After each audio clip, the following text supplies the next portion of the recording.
Friends, आप सभी कैसे हैं? मैं उम्मीद करता हूँ सभी ठीक होंगे। यहाँ फ्रेंड्स हम बात करने वाले हैं एक इम्पॉर्टेंट और एक इंटरेस्टिंग टॉपिक के बारे में अपने इस वीडियो में, जिसका टाइटल है what is short code and how to create. बिल्कुल, अपने इस प्लगइन डेवलपमेंट जर्नी में हम एक और इंटरेस्टिंग टॉपिक को कवर करने वाले हैं, जहाँ हम देखेंगे शॉर्ट कोड क्या है, किस तरीके से हम इसे क्रिएट करते हैं और किस तरीके से यूज़ कर सकते हैं। ये वीडियो काफ़ी इंटरेस्टिंग और इम्पॉर्टेंट होने वाला है। उससे पहले में छोटी सी रिक्वेस्ट है, अगर आप इस चैनल पे नए हो, सब्सक्राइब नहीं किया है, फटाफट चैनल को सब्सक्राइब कर दीजिए।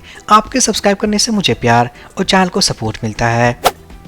तो यहाँ इस बेसिक कॉन्सेप्ट को समझने के पहले अगर हम एक न्यू टैब ओपन कर लें, HTML के कुछ टैग्स ले लेते हैं, जैसे कि खुद HTML।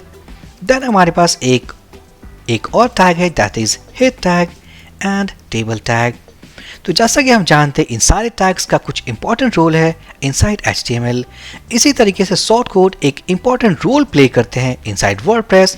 तो शॉर्ट कोड क्या है? एक यूजर डिफाइंड टैग है। हम उसे क्यों क्रिएट करते हैं? उसे हम इसलिए क्रिएट करते हैं ताकि उसके प्लेस पे डायनामिक तरीके से हम डेटा को पॉपुलेट कर सकें। कहने का मतलब है डायनामिक तरीके से डेटा को डिस्प्ले करा सकें। मान लेते हैं कि हमने कोई टैग क्रिएट किया माई टैग के नाम से, माई अंडरस्कोर टैग, या कह सकते हैं माई हाइफन टैग। उसके बाद इस टैग को हमने किसी पोस्ट या किसी पेज पे यूज़ किया और डायनामिक तरीके से अगर हमने यूज़ किया है, इसके कॉल बैक फंक्शन को हमने डिफाइन किया है, तो डायनामिक तरीके से ये रिप्लेस हो जाएगा हमारे यूज़र डिफाइंड कस्टम मैसेज में। तो कहने का मतलब है एक टैग हमने क्रिएट किया अपने प्लगइन के अंदर या थीम के अंदर। क्रिएट करने के बाद हमें उसे रैप करना है यूजिंग स्क्वायर ब्रैकेट, और डायनामिक तरीके से उस शॉर्ट कोड के प्लेस पे होने वाला है डायनामिक कंटेंट रेंडर। अब इस कॉन्सेप्ट को हम प्रोग्रामेटिकली समझते हैं। चलते हैं WP कंटेंट के अंदर, प्लगइन्स के अंदर जो प्लगइन हमने क्रिएट किया उसे ओपन करते हैं, जाएंगे प्लगइन की मेन फाइल में। तो यहाँ पर हम यूज़ करने वाले एक function, WordPress function, that is add short code. ये वर्डप्रेस का वो फंक्शन है जिसे यूज़ करके हम क्रिएट करते हैं शॉर्ट कोड। तो यहाँ फ्रेंड्स हम देख पाएंगे जो फर्स्ट पैरामीटर है दैट इज टैग। तो यहाँ पर जो हमने देखा दैट इज माई टैग, ये टैग है, बट इसे यूज़ करने के लिए हमें इसे रैप करना होता है इनसाइड स्क्वायर ब्रैकेट। तो हम यहाँ पास करेंगे फर्स्ट, मान लेते हैं हमने क्रिएट किया माई टैग के नाम से, सिंपल हमने टैग को डिफाइन कर दिया।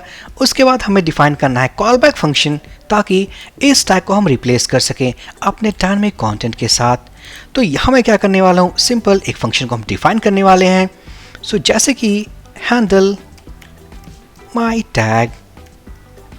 अब इस फंक्शन को हम यहाँ डिफाइन करने वाले हैं। फंक्शन हैंडल माई टैग, और इसके अंदर फॉर द टाइम बीइंग एक स्टैटिक मैसेज को हम रिटर्न करने वाले हैं। Welcome to plugin development course. तो यहां देख पाएंगे हमने यूज किया एक वर्डप्रेस फंक्शन, जहां हमने यूजर डिफाइन टैग को डिफाइन किया है, साथ ही साथ हमारे पास एक कॉल बैक फंक्शन है, और इस कॉल बैक फंक्शन को यूज करके हमने रिटर्न किया एक स्टैटिक मैसेज। अब इसे यूज करते हैं, तो यूज किस तरीके से कर पाएंगे, तो हम इसे कॉपी करेंगे। कॉपी करने के बाद चलते हैं एडिटर में, हम जाएंगे पोस्ट। उसके बाद एक या तो पोस्ट क्रिएट कर सकते हैं या तो पेज क्रिएट कर सकते हैं। तो मैं एक पोस्ट क्रिएट करता हूं।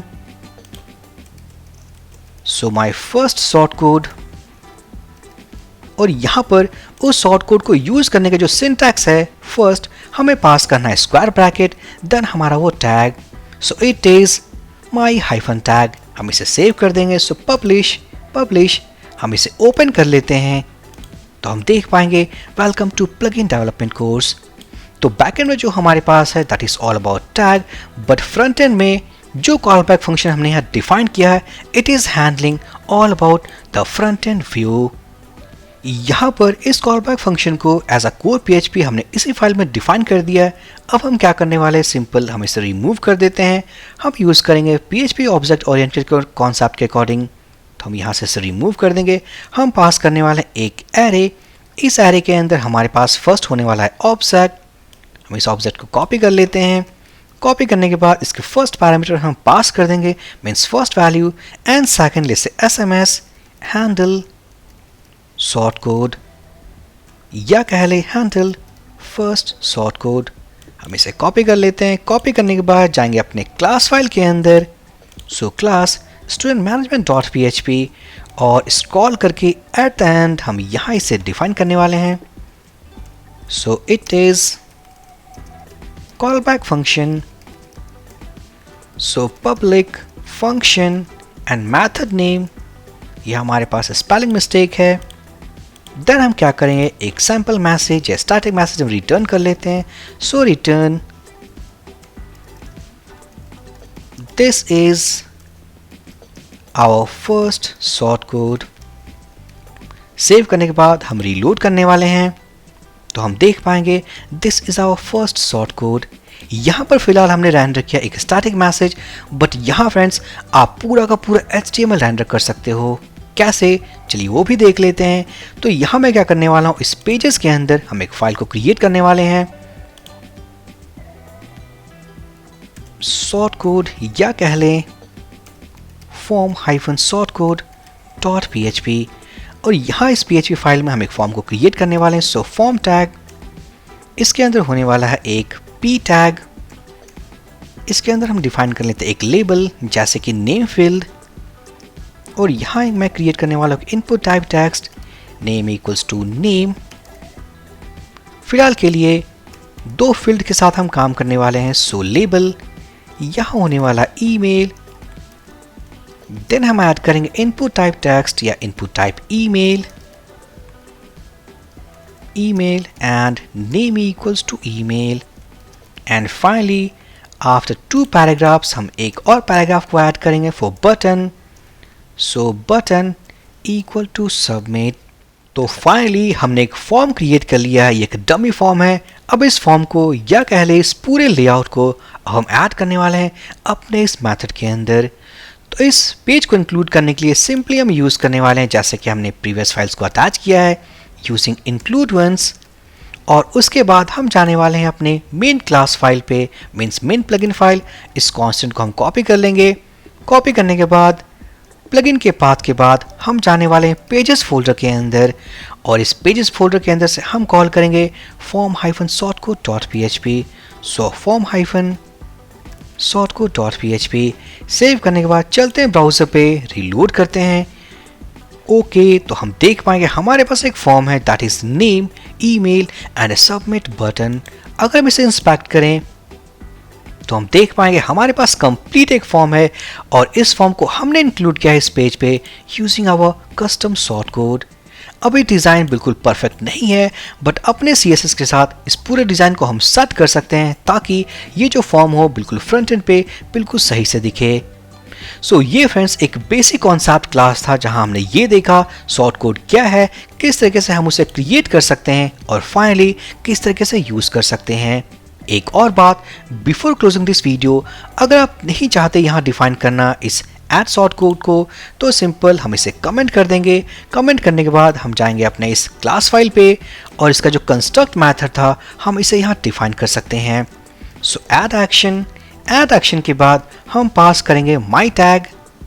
एक बार हम टैग को देख लें तो हमने यूज़ किया है माई टैग.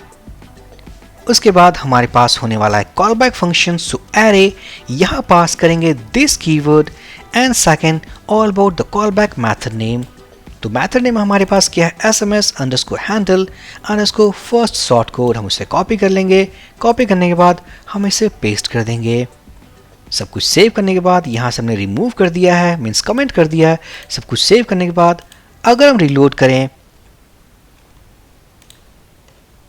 तो यहाँ पर it is not working my hyphen tag. हम वापस एक बार चेक कर लेते हैं.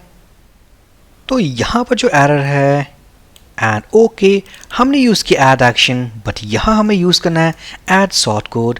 हमारे फंक्शन में इशू था. सिंपल सेव करने के बाद चलते हैं ब्राउज़र पे, रीलोड करते हैं तो होपफुली हम देख पाएंगे हमारे इस फॉर्म को with name and email field.